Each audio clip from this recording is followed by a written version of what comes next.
semuanya, terima kasih udah join Percakapan Masa Depan. Nah, pada sore hari ini kita akan ngomongin tentang emas derivatif. Nah, apa sih emas derivatif itu? Kalau misalnya teman-teman sebelumnya udah lebih familiar sama emas fisik atau mungkin emas digital, nah kali ini kita akan ngomongin emas yang lebih advance lagi bareng Mas Dedi Prasetyo.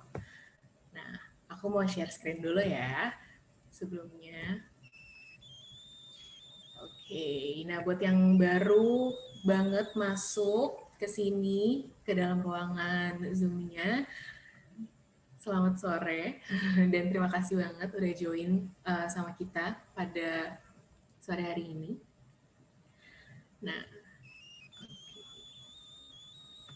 Nah, ini sekilas aja tentang profilnya pembicara kita kali ini, Mas Dedi Prasetyo, dengan pengalaman lebih dari 15 tahun di dunia keuangan dan juga bisnis, dari mulai perbankan, pialang, pasar modal, sampai bursa komoditi, yaitu ICDX. Nah, Mas Dedi ini tuh udah katam banget sama berbagai jenis aset, mulai dari aset yang mungkin kita udah sering dengar sampai aset yang jarang atau bahkan kita nggak pernah dengar sama sekali.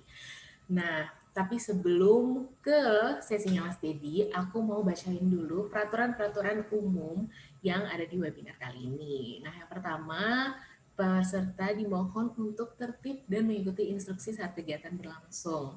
Dan karena semuanya otomatis di-mute dan tidak bisa menyalakan video, maka sesi tanya jawab akan berlangsung nanti setelah pemberian materi, yaitu di sesi Q&A. Tapi kalau misalnya teman-teman ada pertanyaan atau opini di tengah-tengah pemberian materi, boleh banget langsung ke kolom chat dan langsung kasih opini atau pertanyaan kalian di sana. Nah, jika ada pertanyaan, saran, atau kendala lainnya yang mungkin lebih panjang atau tentang seminar ini in general, kalian bisa ke admin kami di marcom, marcomm, @icdexchange.com. Nah, ada lagi nih, satu lagi peraturan khususnya adalah webinar emas derivatif ini terdiri atas 2 sesi utama, yaitu sesi pada 13 November ini, yaitu hari ini, dan sesi kedua di tanggal 27 November. Jadi buat teman-teman yang mau dapat e-certificate, wajib banget ikutin 2 sesinya di hari ini dan di tanggal 27. Nah, jangan lupa juga untuk ngabsen di bit.ly/survei derivatif untuk dapetin e-certificate nanti di sesi kedua dan untuk dapetin materi webinar di sesi kali ini. Nah, tanpa berlama-lama lagi nih, langsung aja kayaknya kita switch ke Mas Dedi. Yuk, selamat sore Mas Dedi.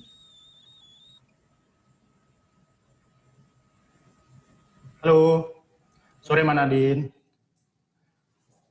Oke, thank you Nadine tadi sudah memperkenalkan saya ya.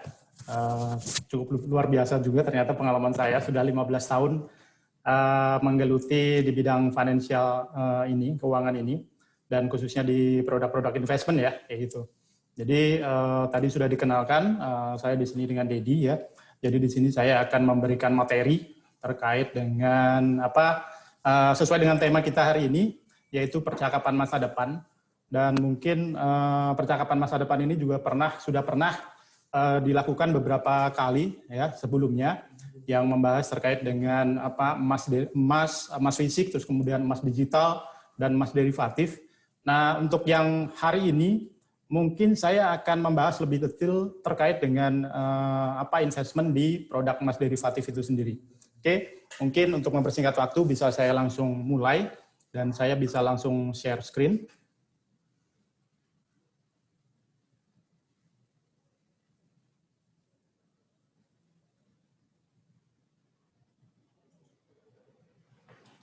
Oke, percakapan masa depan kelola emas kekinian. Ya, mudah-mudahan untuk teman-teman yang hari ini bergabung dan mengikuti percakapan masa depan hari ini, saya harapkan nantinya juga memiliki masa depan yang cerah juga seperti itu ya. Jadi, oke, sebelumnya tadi sudah saya sampaikan juga dari teman-teman kita dari ICDX ya, dari Bursa Komoditi dan Derivatif Indonesia. telah membahas yang namanya emas fisik ya, terus kemudian pernah juga dibahas terkait dengan emas digital. Nah, untuk hari ini, nah ini mungkin lebih khusus kita akan membahas terkait dengan emas derivatif ya. Jadi mungkin untuk yang pertama yang perlu diketahui oleh teman-teman adalah apa sih sebenarnya derivatif itu ya. Jadi sebelum nantinya teman-teman memahami bagaimana caranya saya berinvestasi di produk emas derivatif itu sendiri, kayak gitu. Jadi kalau kemarin misalnya kita bicaranya atau belajarnya itu emas fisik, ya kan, kita beli emas, terus kemudian kita simpan, nah seperti itu, terus kemudian sekarang teknologi sudah semakin berkembang juga, sekarang bisa dilakukan by digital juga, ya. Nah tapi sekarang ini yang lebih canggih lagi mungkin ya, namanya adalah emas derivatif. Nah, tapi sebelum masuk ke sana, kita pelajarin dulu nih sebenarnya apa sih yang dimaksud dengan yang namanya derivatif itu. Jadi kalau melihat dari pengertiannya bahwa derivatif itu adalah suatu instrumen finansial ya yang nilainya berasal dan bergantung pada nilai dari aset komoditi yang mendasarinya. Nah, itu yang dimaksud oleh derivatif ya. Atau dengan kata lain derivatif itu adalah merupakan produk turunan dari komoditi yang menjadi acuan pokoknya. Maksudnya seperti apa sih ini? Jadi kalau misalnya teman-teman masih bingung, Pak, saya masih bingung nih, maksudnya derivatif ini seperti apa? Ya simpelnya gini.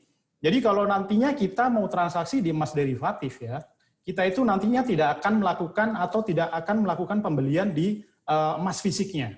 Ya, kita hanya melakukan terhadap nilai-nilai emasnya itu tadi. Ya. Jadi kalau misalnya harga emas dunia ya, nah kalau di harga emas dunia itu menggunakan satuannya adalah troy ounce ya. Misalnya di harga 1.500 ya, terus kemudian kita transaksi di derivatif, di produk derivatif, harga derivatifnya juga pastinya 1.500 juga. Ya. Jadi mengikuti. Nah itu makanya disebutnya adalah sebagai produk turunan. Ya. Jadi kemanapun harganya bergerak, yang dari emas fisiknya itu tadi ya, nah produk turunannya, derivatifnya, itu juga pastinya akan mengikuti terus. Dan itu pun harganya pastinya akan secara real time mengikuti dari harga aslinya. Ya, atau disebutnya sebagai barang asli emas fisiknya itu adalah sebagai underlying-nya kayak gitu ya. Nah, itu yang dimaksud oleh derivatif ya. Jadi saya harapkan teman-teman semuanya memahami. Jadi nantinya kalau misalnya transaksi di emas derivatif itu kita tidak transaksi langsung emas fisiknya, tidak ya. Tapi kita lebih mudah, justru kita langsung transaksi nilainya saja kayak gitu ya. Ini terkait dengan apa yang dimaksud oleh emas derivatif itu. Nah, yang selanjutnya adalah kita belajar terkait dengan sejarah, ya. Jadi sejarah perkembangan derivatif di dunia. Jadi biar teman-teman juga paham, juga mengerti. Jadi kalau sekarang ini sudah di tahun 2020, nah kita sebentar lagi akan memasuki di tahun 2021. Jadi teman-teman itu lebih pintar lagi nih dalam memilih instrumen investasinya terkait dengan emas tersebut ya. Nah, pasar derivatif sendiri itu dimulai sekitar tahun 1950-an. Jadi sudah cukup lama sekali nih. Jadi kalau kita hitung mungkin itu udah sekitar 71 tahun ya, atau 70 tahunan ya sampai sekarang. Nah, ini artinya produk derivatif itu sudah sangat lama sekali ada. Jadi kalau misalnya teman-teman belum mengetahui, nah ini jangan sampai teman-teman itu dibilangnya kayak masa kuper atau apa, nah itu jangan sampai. Jadi dengan adanya produk-produk ataupun instrumen-instrumen investasi yang saat ini semakin berkembang, teman-teman juga harus mengerti juga ya. Jadi follow the trend lah ya. Sekarang semuanya udah pakai teknologi, harusnya semuanya semakin memahami ya. Jadi bentuk-bentuk investasi tersebut. Nah, seiring berkembangnya waktu, saat ini hampir di seluruh dunia itu banyak sekali yang melakukan transaksi ataupun investasi di instrumen-instrumen derivatif itu tadi, khususnya di emas ya, kayak gitu. Nah ini terkait dengan sejarah kapan sih dimulainya dari produk derivatif itu sendiri. Nah untuk produk-produk derivatif sebenarnya nggak cuma hanya emas saja ya, tapi ada beberapa produk derivatif ya di seluruh dunia ini ya yang bisa dibuat untuk investasi. Yang pertama mungkin ada suku bunga ya, itu bisa juga dijadikan instrumen investasi. Terus kemudian ada kurs tukar mata uang, ini currency. Terus kemudian ada ekuitas ataupun equity ya, ini stock. Lalu terus kemudian ada indeks saham juga, itu bisa dijadikan alternatif untuk investasi di derivatif ya. Yang selanjutnya adalah komoditas ataupun komoditi ya. Nah, kalau kita berbicara terkait dengan emas, nah itu adalah masuknya ke dalam kategorinya komoditi. Nah, ini nanti yang akan kita bahas lebih banyak terkait dengan produk derivatif khususnya komoditi dan khususnya emas itu sendiri ya, emas derivatif. Nah, kalau untuk melihat seberapa besar sih sebenarnya market derivatif ini di seluruh dunia ya, kita bicaranya secara global. Jadi kalau ini data saya ambil dari Investopedia ya, ini baru kemarin di April. Itu estimasinya itu lebih dari 1 kuadriliun. Wah, ini saya sampai bingung nih saya yang bacanya. Nah, ini pun juga dollar ya. Jadi kalau misalnya saya hitung ke rupiah, wah saya nggak tahu lagi ini berapa nih total marketnya, seberapa besar marketnya itu tadi ya. Jadi sangat besar sekali. Jadi teman-teman itu saat ini kalau misalnya mau investasi di produk derivatif, ya itu sangat-sangat liquid karena transaksinya yang sangat-sangat tinggi dan sangat-sangat besar sekali ini tadi ya. Nah, ini seberapa besar market derivatif itu yang ada di market global ya.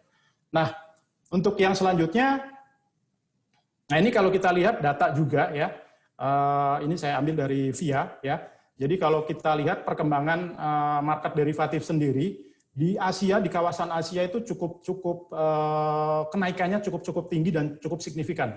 Jadi kalau kita lihat data dari tahun 2009 ya, yang pada saat itu hanya menyumbang 35% dari total transaksi derivatif di seluruh dunia atau secara global. Tetapi di tahun 2019, di tahun kemarin, itu sudah mencapai 42% sendiri ya, dari total transaksi derivatif di seluruh dunia. Nah, ini artinya di pasar Asia itu sangat-sangat tinggi. Jadi minat dari masyarakat terhadap produk derivatif untuk instrumen investment atau investasi itu sangat-sangat tinggi ya. Makanya perkembangannya cukup luar biasa. Dan dari data terkait dengan dari turnover-nya rasio dari komoditi, dan kalau kita bandingkan komoditi terhadap finansial, market finansial ya, itu juga sangat-sangat tinggi juga kayak gitu. Jadi kalau bisa kita lihat ini ya, yang merah ini adalah financial derivatif. Nah, untuk yang birunya ini adalah komoditi derivatif. Nah, kenapa komoditi derivatif ini terus naik angkanya? Ya karena memang dari harga-harga komoditas yang ada di seluruh dunia dan secara global itu juga mengalami kenaikan yang cukup signifikan juga. Jadi kalau kita mungkin sebelumnya di percakapan masa depan membahas terkait dengan emas itu dari tahun ke tahun selalu naik ya kayak gitu kan. Nah, ini terbukti dari data yang kita ambil di sini ya dari VIA itu kenaikannya cukup tinggi. Nah, yang selanjutnya adalah apa sih yang menjadi kelebihan ketika saya berinvestasi di produk derivatif emas ini tadi? Ya. Jadi kelebihan yang pertama ya yaitu modalnya, yang terkait dengan modal. Modalnya sangat-sangat kecil dan terjangkau. Ya. Jadi modal yang dibutuhkan itu hanya sekitar 1,5% sampai dengan 4%. Ini dari total value-nya. Ya. Nah, nanti mungkin akan kita pelajarin value-nya seberapa besar sih kayak gitu. Kalau misalnya saya investasi di sini, terus kemudian kalau saya harus mengeluarkan modal ya cukup 1,5% ataupun 4%, nah ini value-nya berapa nih sebenarnya kayak gitu. Nah, nanti akan kita pelajarin di slide selanjutnya. Nah, untuk kelebihan yang keduanya yaitu two ways opportunity ya. Jadi kita bisa mendapatkan peluang ya, peluang profit tentunya ya pada saat harga itu naik ataupun turun ya. Jadi peluangnya sangat-sangat tinggi. Jadi kalau di konvensional atau misalnya kita beli emas fisik itu kita hanya mengharapkan harganya naik aja ya. Jadi misalnya kita beli emas misalnya 1 gramnya misalnya 800.000 ya. Terus kemudian kita tungguin sampai dengan harganya 900.000 baru bisa kita jual, ya baru kita bisa mendapatkan keuntungan. Nah itu namanya peluangnya hanya satu arah ya, one way opportunity namanya. Tapi kalau transaksi ataupun investasi di produk derivatif emas, ya itu kita memiliki yang namanya peluang two ways opportunity, ya atau peluang mendapatkan profit pada saat harga naik ataupun harganya turun. Ya.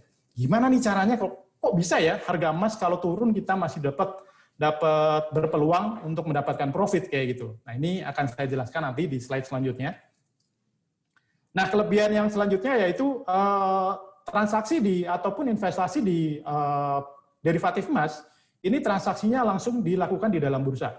Ya, jadi kalau mungkin teman-teman sudah banyak belajar atau sering membaca terkait dengan pasar modal ya di Bursa Efek Indonesia. Nah, kalau di sana itu kan biasanya investasinya berupa saham kayak gitu kan. Atau misalnya yuk nabung saham kayak gitu ya, investasi saham di sana. Nah, tapi kalau di sini derivatif emas ya, ini transaksinya juga bisa ditransaksikan di dalam bursa. Nah, bursanya apa? Nah, bursanya kebetulan adalah bursa ICDX ya. Jadi mungkin yang sebelum-sebelumnya sudah dikenalkan juga bahwa apa itu ICDX, bursa ICDX ya. Nah, ini transaksinya nanti bisa langsung dilakukan di dalam bursa. Nah, kelebihan yang selanjutnya yaitu terkait dengan kelebihan investasi di derivatif emas, yaitu terkait keamanan dana.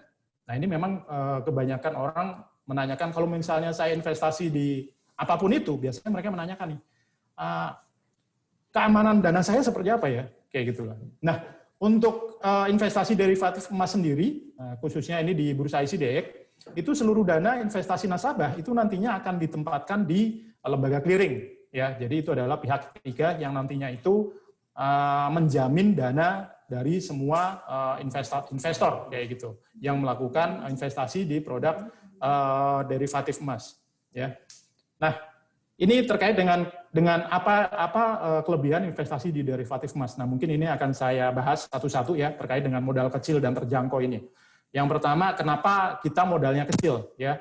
Karena kita menggunakan yang namanya sistem leverage. Leverage itu apa sih? Jadi leverage itu sama aja seperti daya ungkit ya. Jadi kalau misalnya jadi dengan deposit misalnya let's say misalnya 10 juta ya. Ini saya berhak atau bisa melakukan investment atau transaksi dengan total misalnya 100 juta. Nah, itu artinya leverage-nya 1:10 ya. Jadi yang namanya leverage itu atau daya ungkit itu sebagai pengungkit ya. Jadi seperti yang tadi saya contohkan, kalau misalnya saya memakai leverage 1:10 seperti itu, jadi artinya apa? Artinya kalau saya memiliki modal yang sebesar 10 juta, itu saya dapat membeli aset 10 kali lipat ya.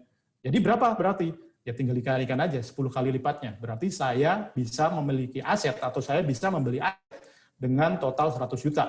Nah, kalau saya memiliki modal yang hanya misalnya 10 juta kayak gitu loh. Nah, tentunya jika value ataupun aset yang kita beli itu tadi dengan total 10 kali lipat atau 100 juta, jika aset tersebut mengalami yang namanya kenaikan ya, atau mendapatkan profit misalnya 5%, kenaikan 5%. Nah, itu artinya kita yang melakukan transaksi di produk derivatif karena kita tadinya itu yang tadi kita menggunakan sistem leverage, artinya keuntungan kita juga pastinya juga akan mengikuti juga. Ya. Jadi kalau misalnya saya punya 10 juta, kalau saya mendapatkan profit 5%, berarti keuntungan saya 500.000 kayak gitu loh. Tetapi karena kita menggunakan sistem leverage yang 1:10 tadi, berarti keuntungan kita juga pasti dikalikan 10 kali lipat juga. Jadi keuntungan kita bukan 500.000, tetapi 5 juta rupiah, kayak gitu loh. Sama, jadi ya. Karena tadi misalnya 10 juta tadi, kita bisa membeli aset yang total 100 juta. Nah, kalau kita hitung, misalnya kenaikannya 5% dari 100 juta, itu hasilnya akan 5 juta juga, sama. Ya. Jadi, itu kenapa kita dikatakan bahwa investasi di emas derivatif itu modalnya sangat kecil kayak gitu. Karena dengan modal kecil kita bisa melakukan investment yang nilainya itu mungkin bisa 10 kali lipat atau mungkin bisa lebih tergantung nanti dari leverage-nya berapa kali kayak gitu. Nah, ya yang selanjutnya adalah ini kalau saya bandingkan emas tradisional dengan emas derivatif ya. Terkait dengan yang slide sebelumnya bahwa kita menggunakan leverage itu tadi sehingga kita memiliki atau hanya mengeluarkan modal yang sangat-sangat kecil dan terjangkau. Jadi saya contohkan seperti ini. Ini saya ambil produknya sama emas tadi ya. Jadi contoh misalnya aset yang ditransaksikan ini adalah emas ya. Jadi kalau misalnya kita bicara emas ya kita harus sesuai dengan mutunya. Jadi kalau di sini emasnya LM logam mulia itu pasti mutunya adalah 99,9. Sama di derivatif yang kita transaksikan juga itu. Tetapi di derivatif itu kita hanya melakukan transaksi nilainya saja ya. Ya, itu tadi. Jadi kalau misalnya bingung ya itu tadi karena kita hanya melakukan nilainya saja ya. Contoh aset yang kita transaksikan itu adalah emas dengan kemurnian yang sama ya kan. Kalau di tradisional contoh misalnya saya membeli 1 troy ounce emas ya. Kebetulan harganya di harga 1.900 per troy ounce. Ya, jadi sebagai informasi, troy ounce itu adalah satuan standar harga emas di seluruh dunia ya. Semuanya pasti di seluruh dunia kalau mereka menghitung emas ya, harga emas pasti menggunakan yang namanya troy ounce. Dan satu troy ounce itu kalau kita convert menjadi gram itu setara dengan 31,1 gram. Ya, itu nilainya kayak gitu ya. Jadi setara. Jadi kalau misalnya saya beli satu troy ounce itu setara dengan 31,1 gram. Nah, kalau di tradisional atau saya tadi membeli emas fisik, uang yang harus saya keluarkan untuk membeli yang satu troy ounce ini, saya harus mengeluarkan uang sebanyak 1.900 US dollar. Ya, karena harganya adalah di 1.900 US dollar ya per troy ounce-nya. Berarti saya emas fisiknya juga harus mengeluarkan di 1.900 US dollar. Tetapi karena di derivatif itu menggunakan yang namanya leverage, nah itu kita cukup mengeluarkan yang namanya 1,5% tadi itu tadi. Ya, modalnya sangat terjangkau yang kecil tadi, yang cuma 1,5% sampai dengan 4%. Di sini saya contohkan misalnya, let's say saya cukup mengeluarkan yang namanya modal itu 30 US dollar. Nah, ini dari modal sudah beda nih ya. Kalau ya tradisional, saya harus mengeluarkan 1.900 US dollar, ya. Tapi kalau di derivatif, saya cukup mengeluarkan 1,5% saja, sampai dengan 4% lah, sekitar segitulah. Ya, ini 1,5% sampai dengan 4% itu dihitung dari sini, dari harga ininya. Ya. Nah, pada saat harga gold itu mengalami kenaikan, nah contoh misalnya harga goldnya itu mengalami kenaikan dari 1.900 naik ke 910 per troy ounce-nya. Ya, berarti keuntungan di tradisional itu mengalami kenaikan atau keuntungan sebesar berapa? Keuntungannya sebesar 10 US dollar. Nah, di derivatif keuntungannya berapa? Pasti sama juga, ya. Karena akan dikalikan sama dengan yang itu tadi, ya, seperti yang slide sebelumnya itu tadi. Nah, sama halnya juga pada saat mengalami penurunan, ya. Jadi kalau misalnya harga emas itu mengalami penurunan dari harga 1.900 turun ke harga 1.890, artinya di emas fisik saya ya, yang dengan cara tradisional itu tadi, saya akan mengalami kerugian sebanyak $10. Dan derivatif berapa kerugiannya? Juga pastinya juga akan sama. Ya. Jadi ini dari sini sebenarnya sudah kita bisa lihat dan kita bedakan bahwa investasi di emas yang secara tradisional ataupun konvensional itu jika dibandingkan dengan investasi yang bentuknya adalah derivatif, itu derivatif akan lebih atau semakin efisien, lebih efisien tepatnya ya, karena dari sisi modal pastinya lebih kecil, ya kan? Tapi dari sisi keuntungan dan kerugian sama, ya. Jadi perbedaannya itu tadi. Nah, hal-hal lain mungkin yang mempengaruhi adalah kalau di emas fisik ya saya harus membayar lunas, ya kan? Tetapi kalau di derivatif, saya tadi bisa menggunakan yang namanya leverage itu tadi, tidak perlu mengeluarkan uang yang sebanyak itu, tapi cukup mengeluarkan uang sebesar 1,5% ataupun 4%. Kemudian yang lain adalah, kalau di tradisional biaya penyimpanan pasti ada, terus kemudian kehilangan bunga bank, nah biasanya daripada misalnya ini di 1.900 US dollar, daripada belikan semuanya, lebih baik saya pakai derivatif, sisanya saya masukin ke bank, nah saya akan dapat bunga. Nah itu lebih baik seperti itu ya. Nah, terus kemudian kalau di tradisional modalnya lebih besar, lalu spread jual belinya juga pastinya besar juga, ya. Tetapi kalau di derivatif itu tidak perlu yang namanya tempat penyimpanan, nggak perlu, ya kan. Terus kemudian modal awalnya juga lebih kecil, terus kemudian spread jual belinya itu juga pastinya akan lebih kecil juga. Nah, ini yang terakhir adalah pastinya dijamin oleh lembaga clearing kalau di derivatif ya gitu. Nah, ini adalah perbedaan terkait dengan emas tradisional dan emas derivatif. Nah, yang selanjutnya adalah two ways opportunity. Tadi yang saya sampaikan bahwa ketika kita transaksi atau investasi di emas derivatif, itu kita memiliki yang namanya peluang keuntungan dua arah, ya, two ways opportunity. Jadi di mana pada saat harga akan mengalami kenaikan, atau mengalami tren kenaikan.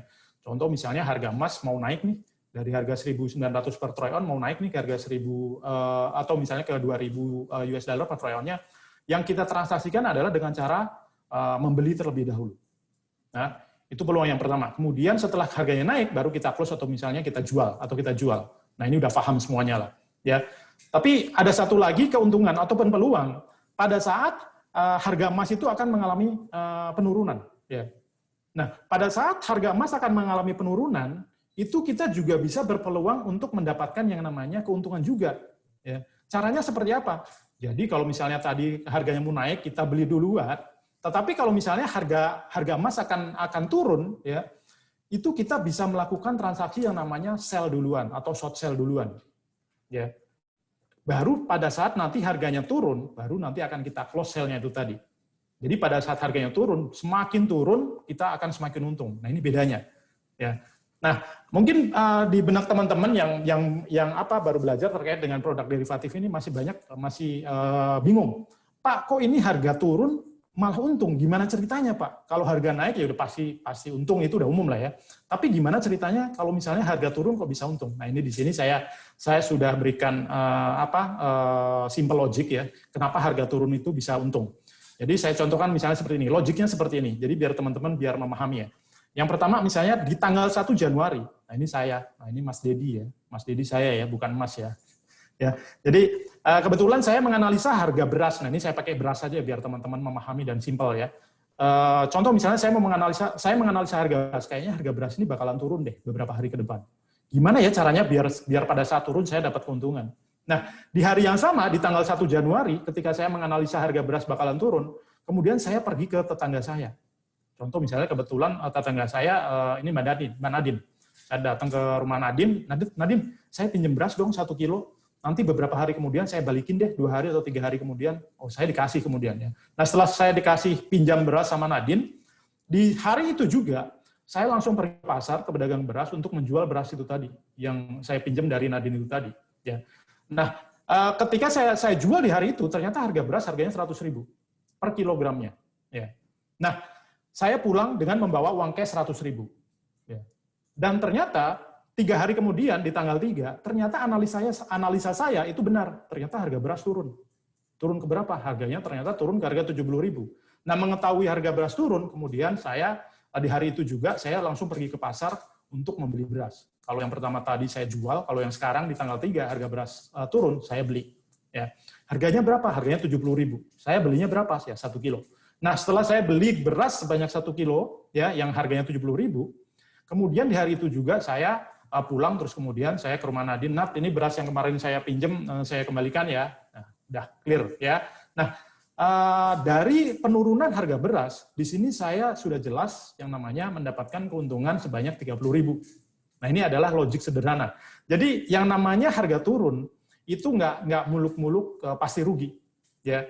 Jadi di pasar derivatif, di investasi derivatif khususnya di emas ya, harga turun justru kita bisa berpeluang untuk mendapatkan keuntungan kayak gitu. Jadi simple logiknya seperti ini ya. Oke, yang selanjutnya adalah ini kalau pada saat peluang pada harga itu mau naik ya. Jadi sebelum saya investasi biasanya harus saya analisa dulu nih, ini bakalan naik apa enggak sih ini harga emas misalnya gitu ya.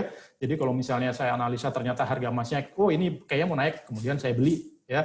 Contoh misalnya saya beli di harga 1.000 ya kan, terus kemudian harganya naik di harga misalnya di 1.010 US dollar per troy on-nya. Nah, keuntungan saya berapa? Ya berarti tinggal selisihnya aja. Yang saya beli di harga 1.000 terus kemudian naik ke harga 1.010 berarti keuntungan saya adalah 10 US dollar. Kayak gitu. Nah, yang selanjutnya kalau harganya turun nih, gimana sih kalau peluang pada saat harga turun? Ya caranya yang tadi ya. Jadi ketika kita analisa kayaknya nih harga emas bakalan turun deh, ini kayaknya udah tinggi nih nggak bakalan naik lagi, gimana ya caranya? Nah, saya tinggal ngambil posisi yang namanya investasinya namanya short sell itu tadi ya. Saya transaksinya bukan buy tapi saya ngambil posisi short sell.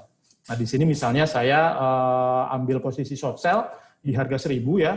Setelah saya short sell ternyata harganya turun benar ke harga 983. Nah, keuntungan saya berapa? Nah, keuntungan saya ataupun profit saya berarti ya selisihnya tadi ya. Jadi inilah peluang kalau kita misalnya melakukan transaksi ataupun investasi di derivatif. Jadi di mana harga itu naik kita bisa berpeluang untuk mendapatkan profit, atau sebaliknya kalau harganya turun kita juga bisa berpeluang untuk mendapatkan profit juga. Nah, seperti itu. Nah, untuk yang selanjutnya yaitu transaksinya langsung di bursa ya. Jadi bursa ICDX ini adalah sebagai tempat transaksi emas derivatif itu nantinya ya. Jadi kalau misalnya teman-teman itu nanti saya tertarik nih saya mau investasi kayak gitu di emas derivatif, gimana sih caranya kayak gitu ya. Nah, nanti transaksinya itu dilakukan langsung di dalam bursa. Nah, bursanya adalah bursa ICDX. Nah, contoh misalnya seperti ini, nanti kalau misalnya teman-teman menjadi investor atau nasabahnya, nah itu bisa datang ke member-member bursa dari ICDX ya untuk bisa berinvestasi atau bertransaksi di emas derivatif. Nah, ICDX sendiri itu adalah sebagai bursanya. Nanti bursa itu pasti setiap bursa pasti kan memiliki yang namanya anggota bursa ya. Sama seperti di Bursa Efek. Di Bursa Efek itu juga pasti punya yang namanya member bursa kayak gitu ya. Nanti bisa langsung transaksinya itu langsung di bursa. Nah, tapi caranya seperti ini ya. Prosesnya seperti ini. Nah, yang selanjutnya yaitu produk emas derivatif apa sih yang bisa saya transaksikan di Bursa ICDX. Ya, jadi kalau kita tadi sudah pelajarin banyak terkait dengan produk emas derivatif ya. Nah sekarang poinnya adalah saya mau investasi ini produk derivatif ya. Apa ya produknya namanya ya kayak gitu. Jadi kalau kita ngomongin produk emas derivatif itu di Indonesia ataupun di seluruh dunia itu sangat banyak sekali kayak gitu loh. Tapi kalau kita mau transaksi yang transaksinya langsung di dalam bursa ya, itu ada satu produk namanya yang kita baru launching dari ICDX itu namanya adalah produk GoEffect ya. Jadi produk GoEffect itu apa sih? Nah, nanti untuk teman-teman yang pengen tahu lebih banyak terkait dengan transaksi ataupun investasi di emas derivatif, di produknya namanya produk GoEffect.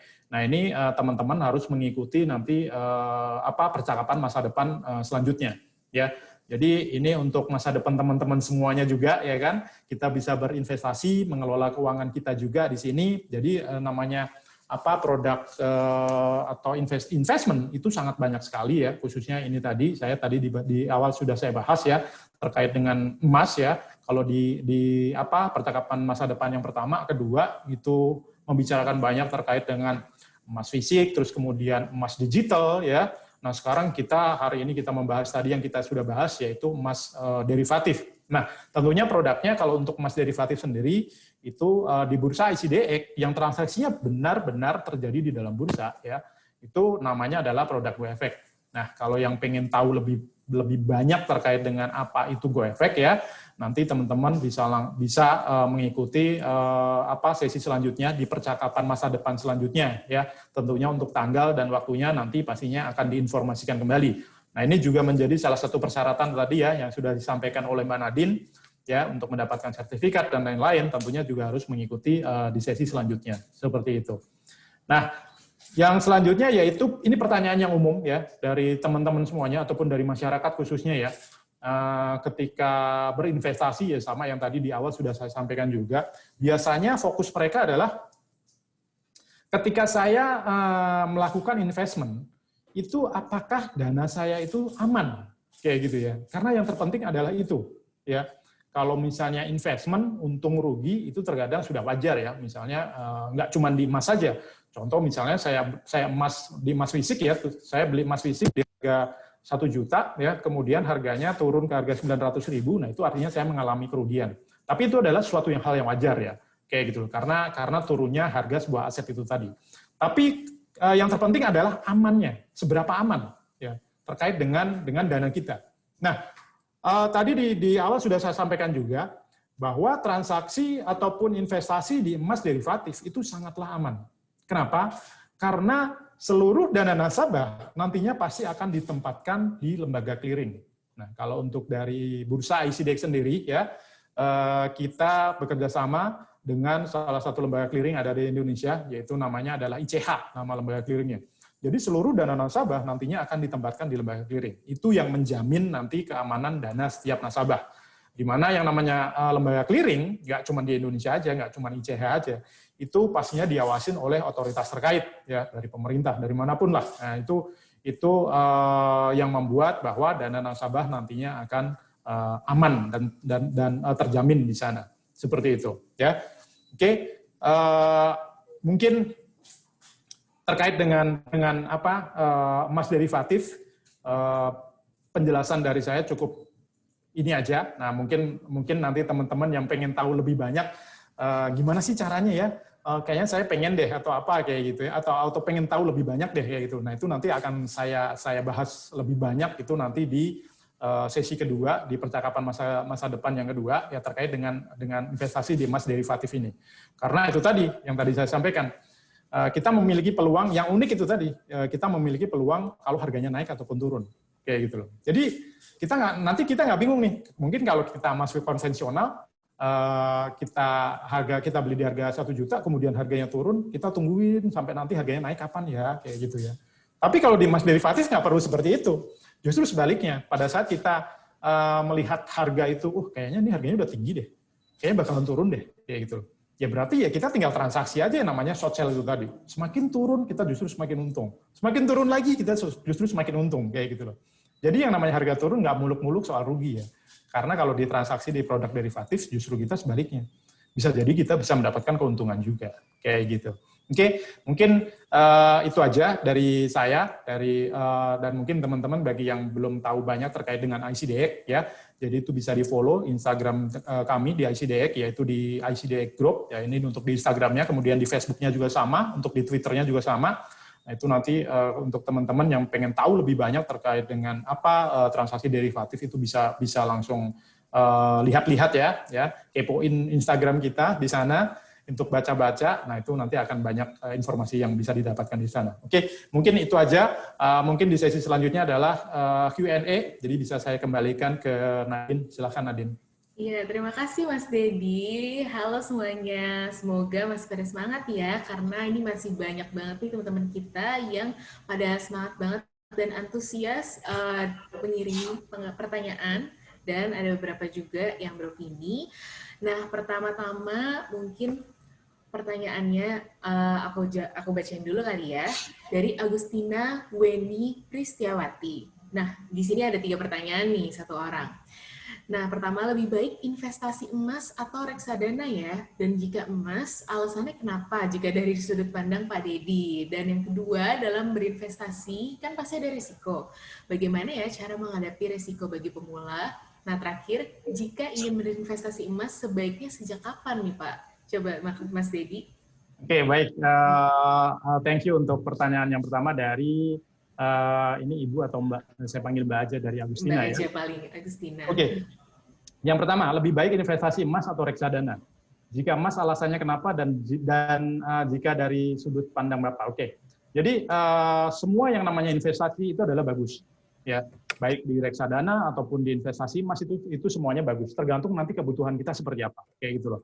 Jadi kalau misalnya di reksadana ya, karena saya juga lama di pasar modal ya, jadi kalau reksadana kan kebutuhannya kita nggak mau repot misalnya kayak gitu ya, kita nggak mau repot, terus kemudian uang kita akan serahkan ke manajer investasi di sana, terus kemudian nantinya yang akan mengatur adalah mereka kayak gitu ya. Tetapi yang namanya risiko itu pasti juga ada juga kayak gitu. Nah, terkait dengan lebih baik investasi mana, emas atau reksadana, semuanya bagus. Ya, semuanya bagus. Tergantung kebutuhan kita untuk apa nantinya kayak gitu. Ya. Nah, itu untuk pertanyaan yang pertama. Terus kemudian yang keduanya adalah dalam berinvestasi kan pasti ada resiko ya. Bagaimana cara menghadapi resiko bagi pemula? Oke. Jadi nggak ada investasi yang tidak ada resikonya. Ya, jadi kalau misalnya ada yang bilang investasi tanpa resiko, nah itu jangan percaya. Ya, justru jangan percaya. Terus kemudian kalau misalnya ada orang yang menawarin investasi dengan embel-embel, setiap bulan dijamin seperti sekian persen, nah itu juga jangan percaya. Karena setiap yang namanya risiko, investment itu pasti memiliki yang namanya risiko. Nah, kalau untuk pemula sendiri, ya itu pastinya yang pertama yang saya lakukan kalau misalnya sepengalaman saya ya, namanya investment ataupun investasi, namanya pemula ya harus kita pelajarin. Ya, kita pelajarin. Ini produk yang saya mau investasikan ini bagus apa enggak nih? Cocok enggak ini untuk saya? Ya kan, kayak gitu loh. Nah, semuanya perlu dipelajarin karena yang namanya risiko itu pastinya bisa yang namanya dihindarin. Ya, kita bisa kok meminimalisir yang namanya risiko itu tadi. Caranya seperti apa? Semuanya pasti bisa dipelajarin. Ya, nah mungkin nanti terkait dengan ini, nah itu bisa mengikuti nanti di percakapan masa depan selanjutnya terkait dengan penanganan risiko itu tadi juga. Ya, nah untuk yang ketiganya, jika ingin berinvestasi emas sebaiknya sejak kapan ya Pak? Nah ini mungkin pertanyaan kalau misalnya transaksi atau investasinya itu di investment yang masih modal lama. Ya kan, kalau yang seperti yang saya sampaikan sebelumnya tadi, kalau kita investasi emas di konvensional, ya kita harus nungguin harga emas itu turun, ya gitu. Jangan pada saat ini lagi naik-naiknya, ya kan, terus kita ikut beli, terus kemudian setelah kita beli ternyata harganya turun, baru kita tunggu lagi, ya kan. Karena yang namanya emas itu nggak selalu naik juga, ya. Jadi kalau kita lihat pergerakan emas memang secara tren, ya. dari tahun ke tahun ya, dari misalnya kalau dari zaman nenek moyang kita melihatnya ya, itu pasti harga emas itu selalu naik ya. Tetapi kalau kita lihat breakdown lagi ya, kita breakdown lagi misalnya pergerakan emas ini kalau misalnya 1 tahun ke belakang gimana sih? Ya, atau misalnya 3 tahun ke belakang gimana sih? Itu pasti naik turun ya, naik turun. Nah, tetapi jika pertanyaannya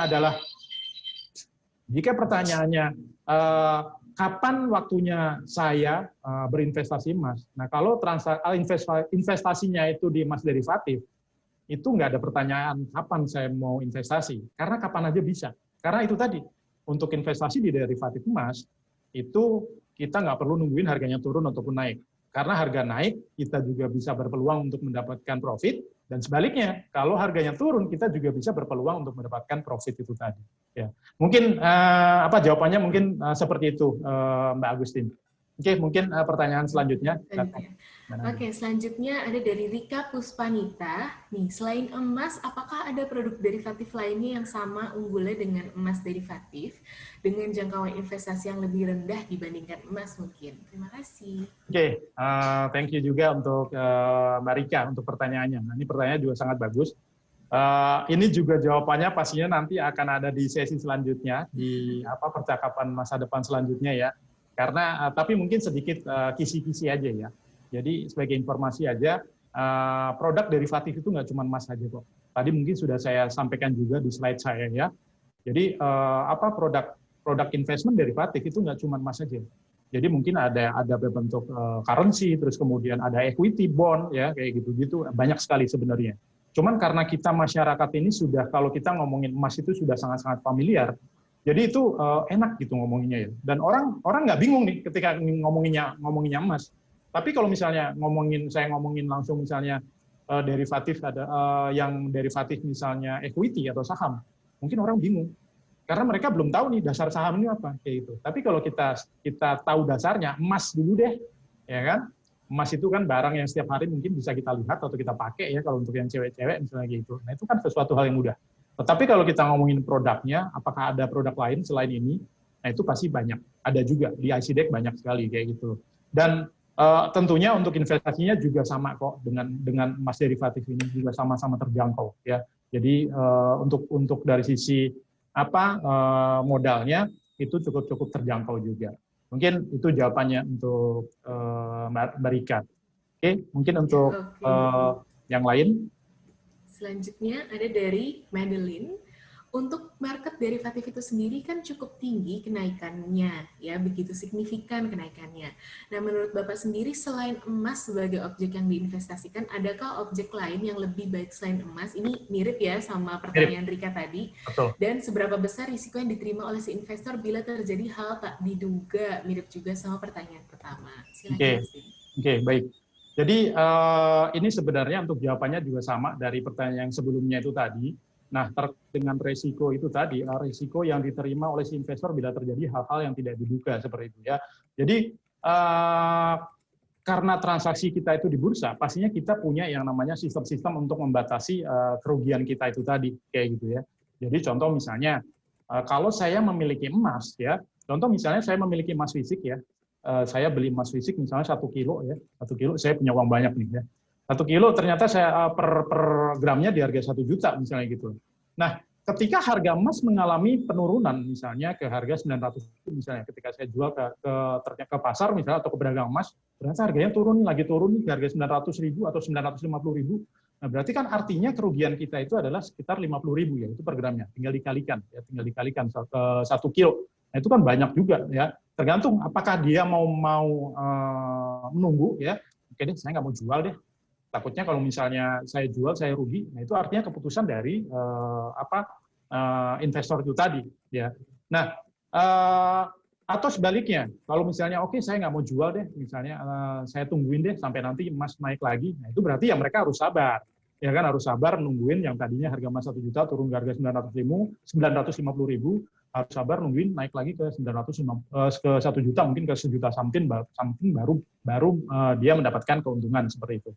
Tetapi kalau di emas derivatif kita memiliki sistem juga di mana kita untuk membatasi yang namanya risiko itu tadi. Contoh misalnya ya, Saya beli harga di harga 1000 US dollar per troy ounce-nya. Tapi nanti kalau misalnya harganya turun, misalnya ya, harganya turun ke harga 997, turun $3, daripada turun terus, saya cut loss deh, saya jual rugi deh. Nah itu bisa dilakukan secara sistem juga, kayak gitu loh. Tapi sebelum memutuskan untuk melakukan itu, tentunya kita, yaitu tadi kita harus pelajarin dulu nih ya, kita pelajarin apakah ini penurunannya ini sifatnya sementara, ataukah penurunannya ini bakalan berkelanjutan, kayak gitu ya. Karena kalau kita lihat misalnya ya mungkin teman-teman yang di emas konvensional ya, itu banyak yang belum menyadari pada saat harga itu turun.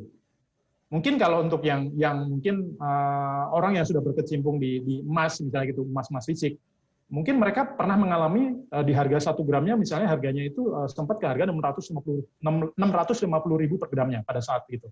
Tetapi dari 650.000 dia turun sampai dengan 550-an, bahkan sampai dengan harga 500 ribuan. Dan itu cukup lama dan nggak naik-naik. Ya kayak gitu. Nah, tetapi kalau untuk di konvensional kan tidak ada nih sistem yang membatasi, oh kalau misalnya nanti turun segini ya udah deh saya langsung jual atau apa, kan nggak ada kayak gitu. Nah itu sebenarnya yang bisa kita lakukan. Dan ini pun juga sebenarnya jawabannya sama, itu nanti akan ada di sesi kedua ya, untuk yang di percakapan masa depannya. Oke, mungkin itu aja sih. Yang selanjutnya mungkin?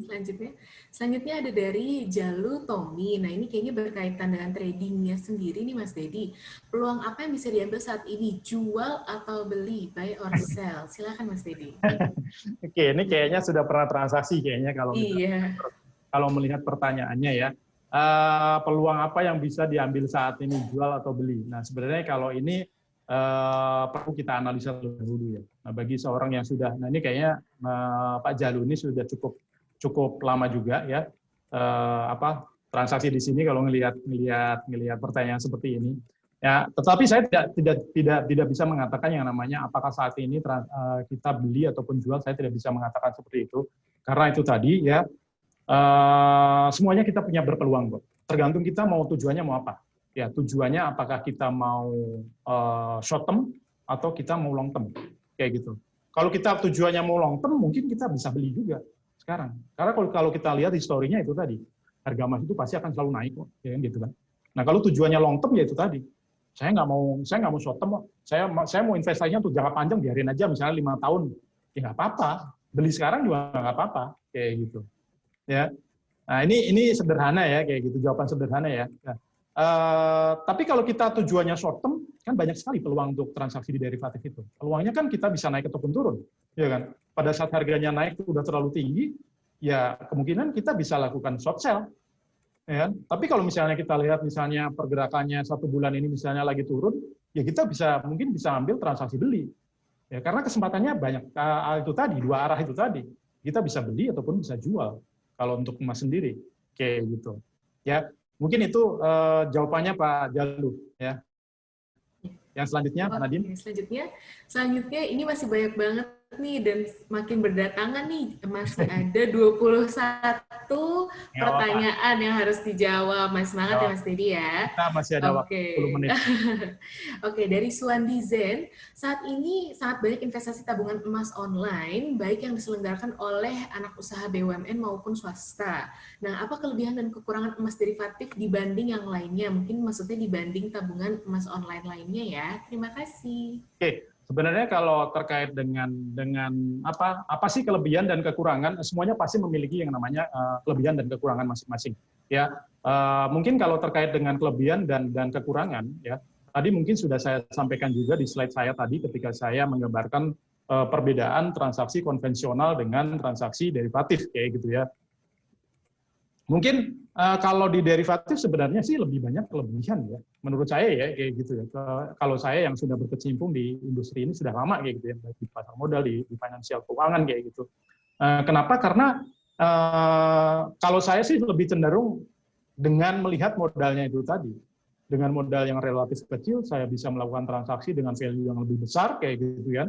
Tetapi dari sisi keuntungannya juga saya bisa mendapatkan keuntungan yang sama dengan value yang besar kayak gitu. Dan mungkin banyak yang bilang juga misalnya nanti kalau rugi kan ruginya juga turunnya juga sama, Pak. Ya pasti sebanding, akan sebanding. Kalau misalnya saya untungnya misalnya harga naik, kalau misalnya saya beli harganya naik $10 misalnya, saya akan untung $10. Tapi kalau misalnya turun, ini di derivatif ya, ini di pasar derivatif ya. Kalau turun nanti kan saya juga ruginya juga $10, Pak. Kayak gitu lah. Ya iya, pasti akan sebanding kayak gitu. Tapi jangan lupa, yang sering kita lupakan adalah value-nya itu tadi. Bahwa sebenarnya yang kita transaksikan itu adalah sebesar yang value yang kita transaksikan itu tadi. Ya, contoh misalnya tadi, saya contohkan kalau saya tadi beli emas yang cuma 1 troy on, ya kan? Saya kalau di tradisional saya harus mengeluarkan uang sebesar $1.900 atau kita misalnya kalau kita rupiahkan ya mungkin kurang lebih sekitar 25 sampai dengan 30 juta kayak gitu kan. Tetapi kalau misalnya di derivatif saya cuma mau cukup mengeluarkan uang mungkin sekitar $30-an, mungkin sekitar 500-an ribu misalnya kayak gitu. Nah, tapi jangan lupa nih, yang tadi yang kita di derivatif yang cuma dengan 500 ribu, itu sebenarnya yang kita transaksikan nilainya itu adalah sebenarnya $1.900 ini tadi. Atau 25 atau sampai 30 juta itu tadi. Sebenarnya yang kita transaksikan adalah segitu. Ya. Tapi kita memiliki kelebihan itu tadi. Modalnya kita cukup ringan, cukup 1,5% sampai dengan 4%. Itu yang mungkin yang menjadi kelebihan. Ya. Jadi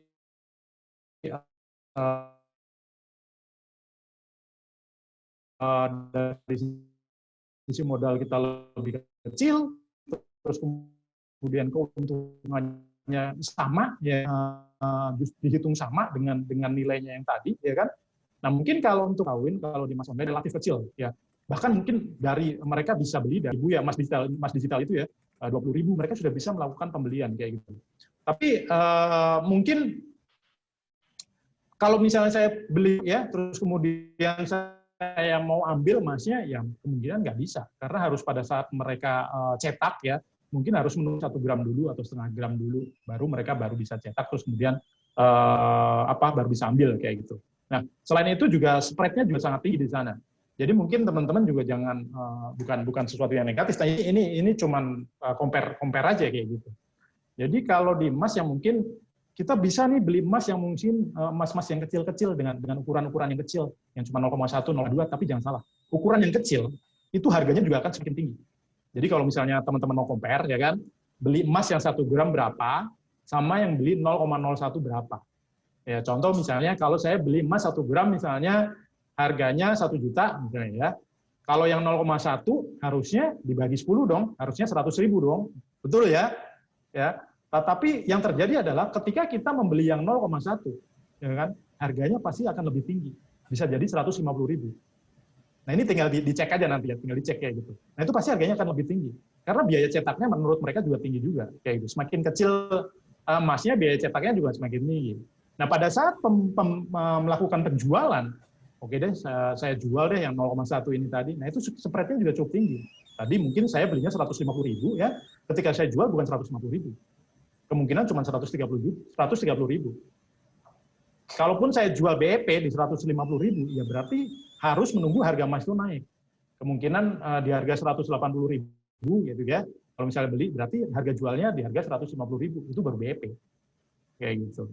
Nah itu semuanya pasti punya plus minus. Nah untuk plusnya ya mungkin dari memang lebih sederhana, ya kan, nggak perlu analisa di sana karena sifatnya kalau di emas digital itu lebih ke long term lah kayak gitu, karena mereka hanya bisa beli dulu, kemudian harganya naik baru kita bisa jual dapat profit kayak gitu kan.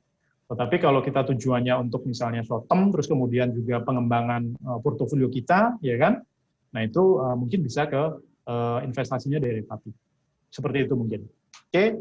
Selanjutnya. Oke, selanjutnya ada dari Aprilia Kartikasari. Nah, kenapa sih investasi derivatif emas membutuhkan modal yang sedikit? Hanya 1,5% sampai 4% dari total transaksi yang dibutuhkan. Mungkin udah dijawab tadi ya Mas ya, tapi boleh lagi. Ya. Oke. Nggak apa-apa, ini mungkin sekilas saya ulangin lagi. Nah, mungkin Mbak Aprilia, apakah tadi joinnya dari awal atau tidak? Nah, tadi di awal saya sudah jelaskan, untuk investasi di emas derivatif ya, itu dengan modal yang cukup 1,5% sampai dengan 4%. Kenapa? Karena kita menggunakan yang namanya sistem leverage itu tadi, atau daya ungkit. Jadi di mana kalau misalnya saya cuma punya modal 1 juta, contoh misalnya saya ambil leverage 1:10, ya kayak gitu. Artinya dengan modal 1 juta, saya bisa melakukan transaksi sebesar 10 kali lipatnya, atau berarti 10 juta, kayak gitu. Ya. Nah, contoh misalnya yang tadi, yang saya hitung-hitungan Troy on tadi, ya. Nah, mungkin nanti untuk teman-teman bisa dibaca lagi sih. Mungkin nanti slide-nya bisa di-share kan, Nadine, ke peserta mungkin. Ya, itu nanti mungkin bisa dibaca lagi, kayak gitu ya pengertiannya. Jadi kita menggunakan sistem leverage itu tadi. Jadi di mana itu adalah leverage itu adalah daya ungkit, ya. Jadi kalau misalnya saya punya uang 1 juta, yang saya transaksikan itu sebenarnya adalah 10 juta, karena 10 kali lipatnya leverage-nya, kayak gitu loh. Dan ketika saya mengalami, dan ketika value-nya yang 10 juta itu tadi, contoh ya, 10 juta, mengalami kenaikan, let's say, misalnya 5%, berarti keuntungannya 5%. Berarti keuntungannya berapa? 500.000. Ya kan? Keuntungannya 500.000. Nah, yang 1 juta saya, 5%-nya berarti berapa? Cuma 50.000. Tapi karena saya menggunakan leverage, artinya keuntungan saya yang cuma 50.000 itu juga pasti akan dikalikan 10 kali lipat juga. Kayak gitu. Nah, itu makanya memang sesuatu yang umum sih sebenarnya kalau transaksi di produk derivatif, investment di derivatif, di pasar-pasar derivatif, itu semuanya pasti menggunakan yang namanya leverage, ya. Jadi modalnya mereka menggunakan persentase itu tadi, atau menggunakan modalnya dengan menggunakan margin kayak gitu. Oke, mungkin jawabannya itu sih, Mbak Delia. Yang selanjutnya? Selanjutnya, ini Anonymous. Selamat sore, saya ingin bertanya, jika kita membeli instrumen saham, kita kan mendapat surat kepemilikan nih ya. Nah, gimana dengan derivatif emas? Dapat surat juga atau gimana nih, Mas? Oke, baik. Nah, ini yang mungkin tadi saya sampaikan lagi, mungkin sekali lagi saya sampaikan ya.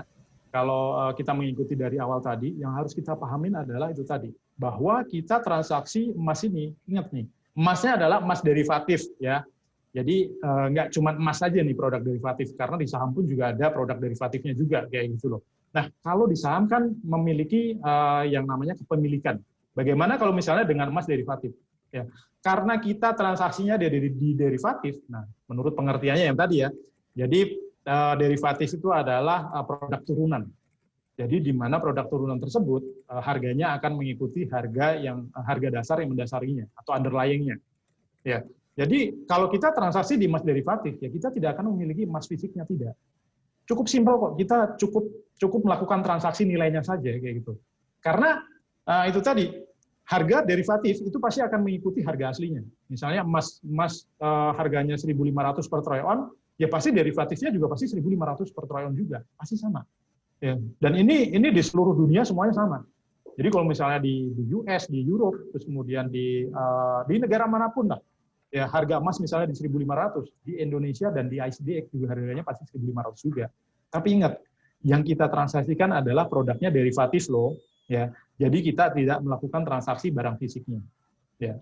Yang sederhananya jawabannya adalah seperti itu sih. Ya, jadi kita tidak mendapatkan yang namanya surat kepemilikan, itu tidak ada. Beda dengan saham ya. Kalau saham itu bukan produknya derivatif. Tapi kalau misalnya transaksinya derivatif saham, juga pasti juga dia tidak akan mendapatkan yang namanya kepemilikan juga, sama juga kayak gitu. Ya. Oke, jawabannya itu. Yang selanjutnya ada dari Aldin Angrianto. Saya Aldin mau bertanya, apakah tabungan USD itu bisa diartikan sebagai bentuk investasi? Mungkin maksudnya USD dolar dalam bentuk fisik ya. Nah, lalu apa saja yang menjadi keunggulan dan kelemahan dari gold standard era? Terima kasih. Silakan Mas Dedi. Standar era, waduh, maksudnya saya kurang paham. Tapi oke, mungkin jawaban yang ini aja yang saya terkait dengan tabungan USD IDR-nya ya.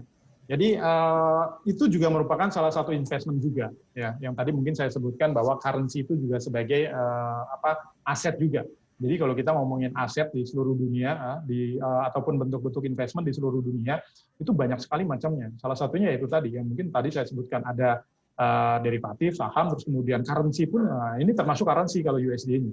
Contoh misalnya gini, kalau kita lihat misalnya zaman dulu mungkin harga dolar itu cuma 2.500 mungkin, ya tahun-tahun mungkin 97 seingat saya ya, itu sekitar segitulah 2.000 atau sekitar segitu, itu seingat saya gitu. Nah, sekarang harga dolar itu bisa sampai sekarang 14.000, bahkan kemarin-kemarin bisa tembus di harga 15.000 something kayak gitu ya. Nah, Tabungan USD itu bisa dikatakan sebagai tabungan juga sebenarnya kayak gitu. Cuman pemilihannya aja nanti. Ya, pemilihannya pada saat saya membeli USD itu kapan, di harga berapa, nah itu yang perlu diperhatikan. Jadi jangan ikut-ikutan, ya jangan maksud saya ikut-ikutan itu wah ketika harga dolar misalnya naik-naik, oh saya nabung dolar ya enggak juga, ya kita harus bisa melihat momen, ya kita harus bisa membaca yang namanya kita harus analisa lah. Apapun itu pasti ketika kita mau membuat keputusan apapun ya investment ataupun bisnis ya nggak usah jauh-jauh lah. Contoh misalnya saya mau buka warung, mau buka kafe ya, pasti kan saya analisa dulu kan, ya kan itu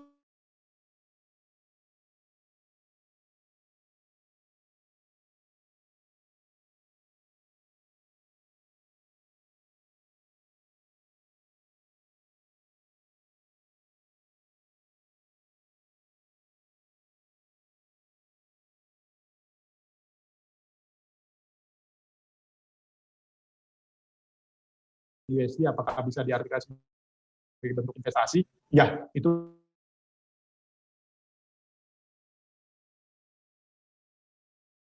bisa dijadikan sebagai bentuk. Oke, Masih berapa lagi atau mungkin masih mau ada 20 berapa lagi? pertanyaan lagi. Oke, Masih ada 20 pertanyaan lagi. Mungkin aku 2 pertanyaan baik. terakhir aja ya. Nanti sisanya kalian bisa drop di link survei atau kalian bisa email ke markom@icdexchange.com.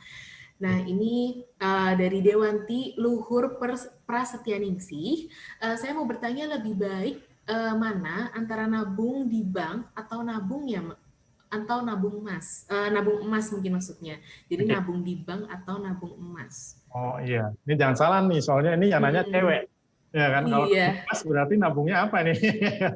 Nabung emas atau nabung emas nih? Nah, iya kayak gitu. Jadi kalau pertanyaannya lebih baik kemana nih antara nabung di bank ataupun nabung di emas ya.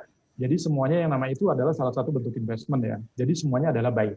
Ya, tergantung kebutuhan kita. Kebutuhannya untuk apa? Ya kan?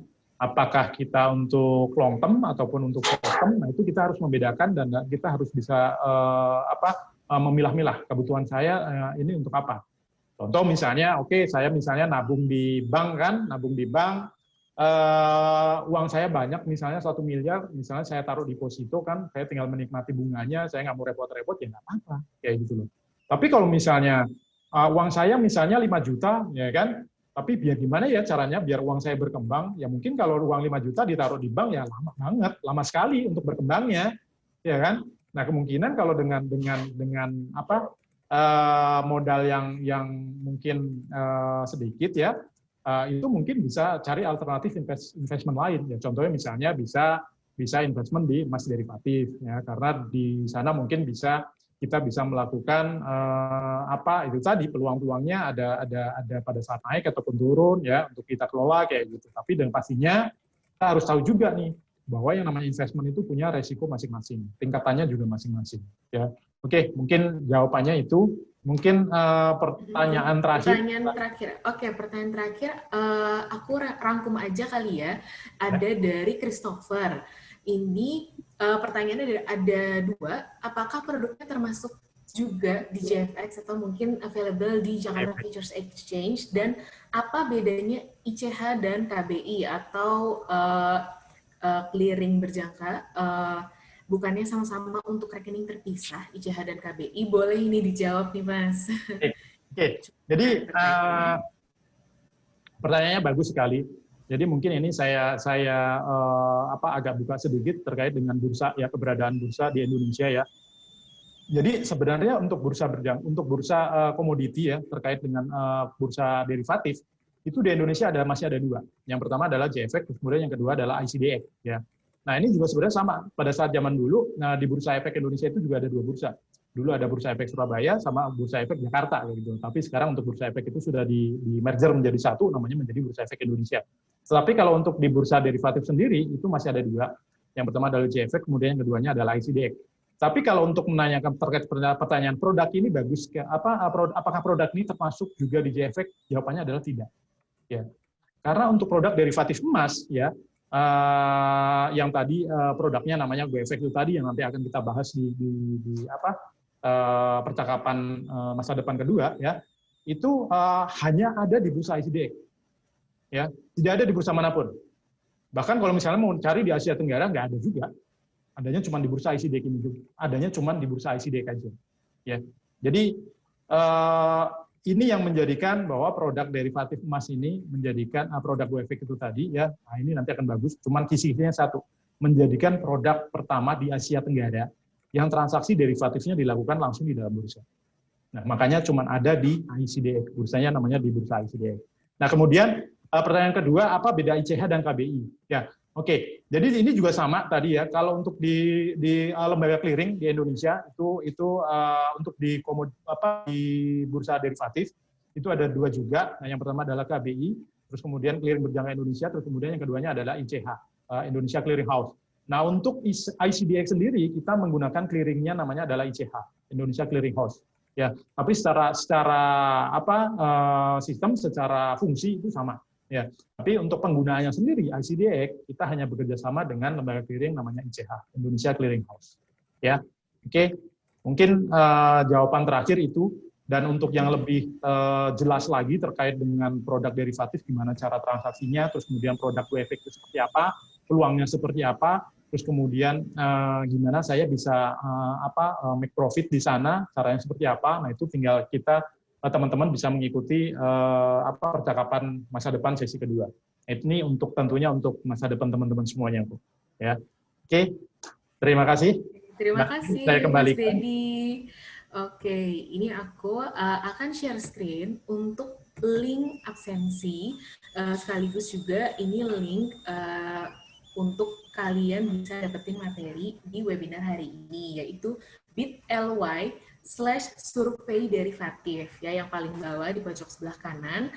Nah, tapi buat teman-teman yang tadi bertanya dan pertanyaannya belum terjawab, silahkan banget untuk email ke markom@icdexchange.com, MARCOMM. Atau kalian juga bisa DM ke Instagram kami di @icdxgroup. Bisa kalian DM langsung, atau sebenarnya pertanyaan-pertanyaan kalian tadi yang belum terjawab udah kami save. Jadi akan kita coba jawab di IG kami melalui IG Story. Jadi pantengin terus ya lini masa kami. Oke, terima kasih Mas Dedi untuk sesinya hari ini, insightful banget. Dan jangan lupa juga buat teman-teman ikutin sesi 2, karena buat teman-teman yang mau dapat CE Certificate, wajib banget untuk mengikuti 2 sesi webinar percakapan masa depan emas derivatif kali ini. Oke, terima kasih semuanya. Thank you semuanya. Selamat Udah siang. bergabung sore hari ini sama kami. Bye. See you. Bye. Bye.